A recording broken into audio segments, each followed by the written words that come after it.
நான் உங்கள் வேதை கார்த்திக். இன்றைக்கி நம்ம எங்கே இருக்கிறோம்னா மயிலாடுதுறை மாவட்டம் சீர்காழி வட்டம் மடவாமேடு அப்படிங்கிற ஒரு அற்புதமான ஏரியாவில் தான் இருக்கோம். ஆனால் இப்போ எங்கே இருக்கோன்னா கடலுக்குள்ளே இருக்கோம், நடுக்கடலுக்குள்ளே இருக்கிறோம்.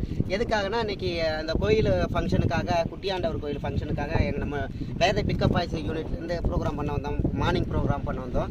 இப்போ அதுக்கு முத நாள் எங்கே பண்ணோம்னா அது பக்கத்தில் உள்ள ஒரு கோயிலில் தப்பாட்ட நிகழ்ச்சி, தார தப்பாட்ட நிகழ்ச்சி பண்ணோம். அது மூலமாக நம்ம ஒரு சார் ஒருத்தங்க பூவிஜி சார் அப்படின்னு சொல்லிட்டு அவங்க அறிமுகம் ஆனாங்க.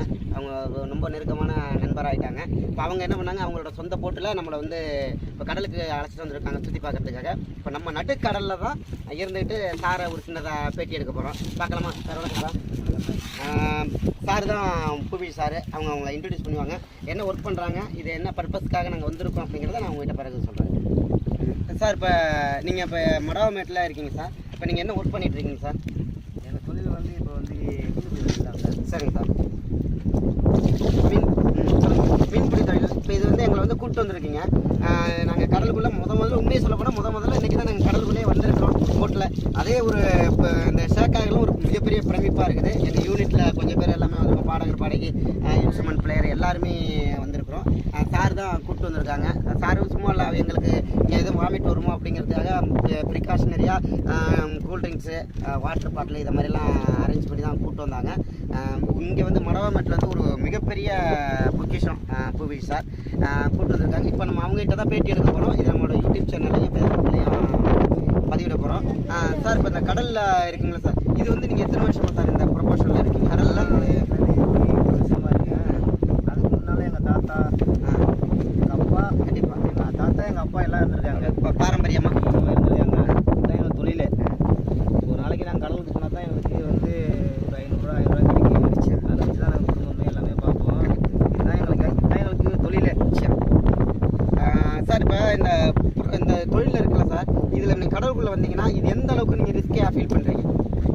அதிகமாக இருக்கும். அது கடலுக்குள்ளே போயிட்டாக்கா காற்று, அதுக்கப்புறம் மழை, இவ்வளோ பாதிப்பு நிறையா வரும். இதை தாண்டி தான் நாங்கள் மறுபடியும் கரைக்கு வந்தாகணும். நிச்சயம் கடலுக்குள்ளே போயிட்டாக்கா என்ன நடக்குதுன்னு தெரியாது. ஆமாம், உள்ளே போயிட்டதுக்கப்புறம் தெரியும், காற்று எடுக்கும், மழை கண்டிப்பாக நிறையா வரும். அதையும் ரொம்ப நாங்களாம் எல்லாம் பாதிச்சு மறுபடியும் உள்ளே வந்தாகணும். இப்போ நமக்கே தெரியும் ஒரு விஷயம். இப்போ நம்ம ஒரு வெளியூருக்கு பயணம் போகிறோம் அப்படின்னா நிச்சயமாக திரும்ப ஊருக்கு வந்துடலாம் அப்படிங்கிற ஒரு நிர்ணயமாக இருக்கும், கேரண்டி இருக்கும். ஆனால் கடலுக்கு போனோம்னா கரைக்கு வந்தால் மட்டும்தான் நமக்கு கேரண்டி. ஆனால் கடல் தாய் வந்து நமக்கு எல்லாத்தையும் கொடுக்குது. இப்போ நமக்கு செல்வ செழிப்பாக எல்லாம் நல்லா இருக்காங்க, மீனவ நண்பர்கள்லாம் நல்லா இருக்காங்கன்னா இது கடல் தாய் கொடுத்த மிகப்பெரிய ஒரு வரம், மிகப்பெரிய ஒரு பொக்கிஷம். ஆனாலும் கடல் தாய் வந்து இவங்களுக்கு அந்த பொக்கிஷத்தை வந்து அந்த செல்வத்தை வந்து சும்மா கொடுத்துடல, மிகப்பெரிய ரிஸ்கில் தான் கொடுக்குது. அதுதான் கடல் தாய் தான் இவங்களுக்கு மிகப்பெரிய ஒரு கடவுள். அது அந்த கடல் தாய் கொடுக்குற ஒரு வார்த்தை. இந்த இப்போ கூட பாருங்களேன், நாங்கள் இந்த போட்டில் உட்காந்துருக்கோம். இந்த போட்டை வந்து காற்று அப்படியே செம்மையாக தள்ளுது. ரொம்ப ஜாலியாக இருக்குது. அது இன்னும் சொல்ல போனால் ஒரு என்டர்டைன் பண்ணியாக இருக்குது. பட் ஆனால் பிஹேவியர் லாட் ஆஃப் ரிஸ்க். இது வந்து செம்மையான ஒரு ரிஸ்க்கான ஒரு விஷயம். அதுலேயும் இந்த இடத்துல எங்களை கூட்டிகிட்டு வந்திருக்க பூவி சாருக்கு இந்த இடத்துல ரொம்ப நன்றி படுறோம். சார், இந்த ஆக்சுவலாக நீங்கள் கடலில் வந்து சீசனுக்கு தான் அந்த மாதிரி தான் மீன் பிடிப்பீங்க. இப்போ இந்த சீசனுக்கு என்னென்ன மீன் சார் கிடைக்கும்? இந்த சீசனில் வந்து அதிகபட்சமாக வந்து மீன் எது கிடைக்காது. சூரிய மீன் தான் கிடைச்சிட்டு இருக்கு சார். நிச்சயம் சூரிய மீன் வந்து ஒரு டன் 2 டன் வரைக்கும் மீன் பட்டுருக்கு. கண்டிப்பாக. ஆனால் இப்போ வந்து இந்த கோயிலுக்காக நாங்கள் போட்டு எடுத்தது 4 நாள் மறையாது. நிச்சயம் இதில் இதை முடிச்சாக்கா அடுத்த ஸ்டெப்பு வந்து கடலுக்கு போவோம் நாங்கள். அப்புறம் என்ன மீன் கிடைக்குது எங்களுக்கு தெரியாது. ஆனால் இப்போ உள்ள சூழ்நிலைக்கு வந்து இந்த சூரிய மீன் கிடைச்சிட்டு இருக்கு. அவ்வளோதான் சார். இப்போ நீங்கள் ஒரு நாளைக்கு போட்டு எடுத்துகிட்டு உள்ளே வரீங்களா சார் கடலுக்கு? காலையில் வந்தீங்கன்னா சாயந்தரம் போவீங்கன்னு வச்சுக்கோங்களேன். இப்போ இதில் வந்து ஒரு நாளைக்கு நீங்கள் வரத்துல என்ன இன்வெஸ்ட்மெண்ட் பண்ணுவீங்க, என்ன கிடைக்கும்? ஓரளவு நஷ்டங்கிறத தவிர்த்து ஒரு லாபகரமான ஒரு விஷயம்னா என்ன கிடைக்கும்? சார், நஷ்டமும் இருக்கு, லாபமும் நிறையா இருக்குது. நிச்சயமாக ஒரு நாளைக்கு வந்து லாபம் பார்த்தாக்கா ஒரு அதிகபட்சமாக ஒரு 50,000 60,000 கிடைக்கும் எங்களுக்கு. நிச்சயமாக நஷ்டம்னா வந்து ஒரு 20,000 10,000 20,000 நஷ்டம் வர வரும். இதனால் வந்து 1 மாதம் இல்லை 1.5 மாதம் இல்லை 5 நாள் 10 நாளுக்குள்ளே கண்டினியூவாக ஓடிட்டு அதுக்குள்ளே சிலர் எடுத்து அதை நாங்கள் அப்புறமா வந்து ஷேர் பண்ணிப்போம் எல்லாமே. சரி சார். இப்போ நீங்கள் கடலுக்குள்ளே வந்து போட்டு மீன் பிடிக்க வந்திருக்கீங்க சார். மீன்பிடி காலத்தில் என்ன ஒரு ரிஸ்க்கான சம்பவத்தை நீங்கள் சந்திச்சிருக்கீங்களா? எதுவும் ஐயோ இவ்வளோ பெரிய விஷயத்தை நம்ம இதுவரை லைஃப்பில் சந்திக்காத ஒரு விஷயத்தை கடல் தாய் உங்களுக்கு எதுவும் கொடுத்துருக்கா? அது மாதிரி ஒரு விஷயங்கள் சந்திச்சிருக்கீங்களா? நான் வந்து அதிகமாக சந்திச்சா நிறைய விஷயம் இருக்குது. அது எப்படி சொல்ல முடியாது. ஒரு விஷயம் அது பெரிய பிரச்சனையாக இருந்துச்சு. சொல்ல முடியாது. கண்டிப்பாக ஐயா, நம்ம இருக்கு இப்போ நீங்கள் நடுக்கடலில் இருக்கும்போது உங்களுக்கு நியர்பை ஒரு திமிங்கலம் இல்லை ஒரு பெரிய ராட்சச சுறா இதை மாதிரி பெரிய பெரிய மீன்களை எல்லாம் பார்க்குற வாய்ப்புகள் கிடைச்சிருக்கா நியர்பை? நிறைய இருக்கு. ஆனால் இருந்தாலும் அதை நம்மளை எந்த டிஸ்டர்பும் பண்ணாது. நாம டிஸ்டர்ப் பண்ணால் மட்டும்தான் பிரச்சனை. நாம ஒதுங்கி போனோமா அது உண்டு, அது வேலை உண்டு. நம்ம டிஸ்டர்ப் பண்ணாது. நம்ம பாட்டுக்கு கரெக்டாக மீன் பிடிச்சி வந்துட்டே இருக்கலாம். அது நம்மளை எதுவுமே பண்ணாது. நம்ம அதையும் போய் நம்ம எந்த ரிஸ்க்கும் அதை பண்ணக்கூடாது, எதுவும் பண்ணக்கூடாது. அது நம்மளை எதுவுமே பண்ணாது. அவ்வளோதான், அது உண்டு, அது வேலை உண்டுன்னு இருக்கும். நம்ம கடலுக்குள்ள எந்த பாதிப்பும் இல்லை. பெரிய பாதிப்பு எடுத்துக்கிட்டாக்கா வந்து மழை காற்று தான் அதிக பாதிப்பு.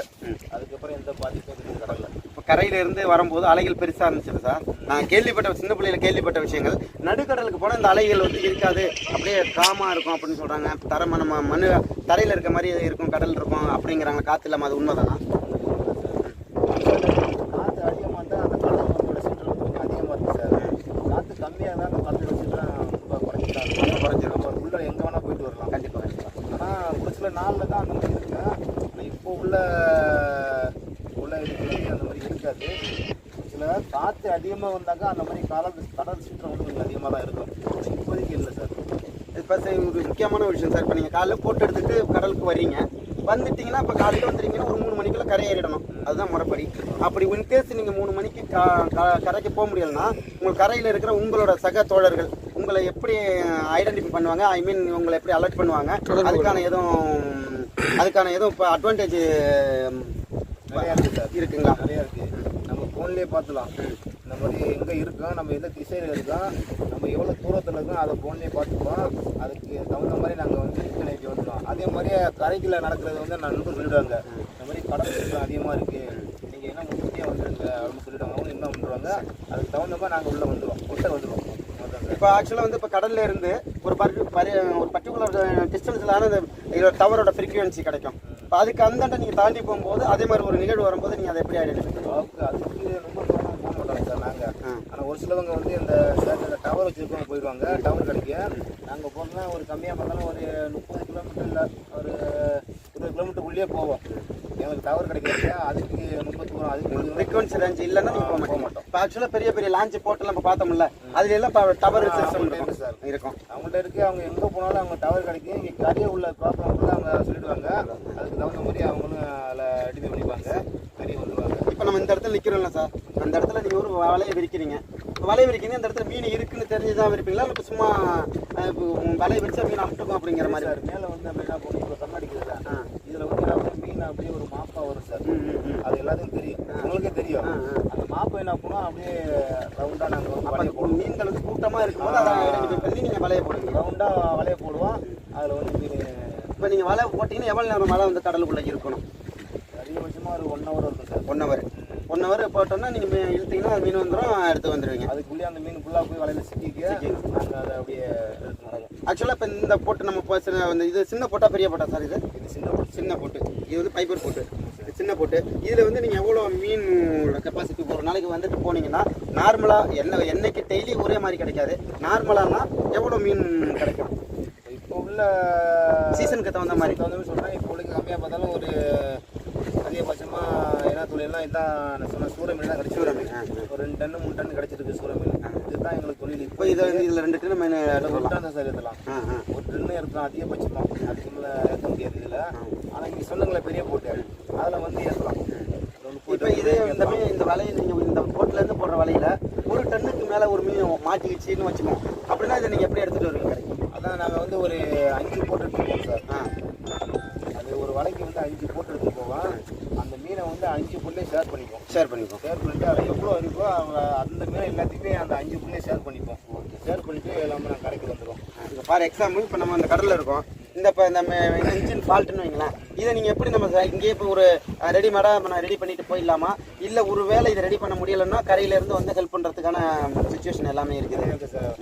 ஓரளவுக்கு இதில் உள்ள பிரச்சனையை வந்து நம்ம பண்ண முடிஞ்சால் பண்ணிடலாம். அப்படி அதிகபட்ச பிரச்சனையாக இருந்தால் நம்ம பண்ண முடியாது, கரையை போய் தான் பண்ண முடியும். அதுக்கு வந்து நம்ம எக்ஸ்ட்ரா வந்து நம்ம ஸ்டெப்னி போட்டெலாம் இருக்குது. அவங்க வந்து நம்ம ஹெல்ப் பண்ணுவாங்க. நம்ம கரைக்காட்சி வந்து விட்டுருவாங்க. அதுக்கப்புறம் மெக்கானிக் கூப்பிட்டு நாங்கள் அந்த வேலையெல்லாம் பார்த்துருவோம். இப்போ இந்த இன்ஜினில் வந்து டீசல் தானே சார் போட்டுருங்க சார்? இது டேங்கோட கெப்பாசிட்டி என்ன சார்? டேங்கு ஒரு 6 litre sir capacity. 6 litre tank போட்டிங்கன்னா எவ்வளோ தூரத்துக்கு போயிட்டு திரும்ப வந்துடலாம்? ஒரு 2 மணி நேரம் சார் ஓடும். அது நம்மள முடிஞ்சிடும். அதுக்கப்புறம் நம்ம நீங்கள் டீசல் ஸ்பேர் கொண்டு போவீங்க. ஆமாம், டீசலுக்கு உள்ளதுக்கு ஒரு 10 லிட்டர் கொடுத்துருவாங்க. சிம்பிளாக தெரிஞ்சதுனால தான் இந்த விஷயத்த கேட்டோம். ரொம்ப உண்மையில சந்தோஷம். எங்கள் டீமும் எல்லாரையும் நீங்கள் இந்த இடத்துக்கு கூப்பிட்டு வந்து மிகப்பெரிய ஒரு விஷயங்கள் வாங்க எல்லாரும் சாரோட இருந்து லைட்டாக ஃபோட்டோ வீடியோ எல்லாம் எடுத்து வேதை கார்த்திக் பிக்கப் ஆயிஸ் கலைக்குழு டீமோட நம்ம சார் மதிப்பிற்குரிய பூவி சார் இருக்காங்க. சாருக்கு எல்லாம் ஹாய் சொல்லியாங்க. Hi hi. ரொம்ப தேங்க்யூ சார். எங்களோட உணர்வுகளுக்கும் உணர்ச்சிகளுக்கும் மதிப்பளித்து இவ்வளோ தூரம் எங்களை அழைச்சிட்டு வந்து இவ்வளோ நேரம் டைம் ஸ்பெண்ட் பண்ணதே மிகப்பெரிய ஒரு விஷயம், மிகப்பெரிய ஒரு வரப்பு சார்.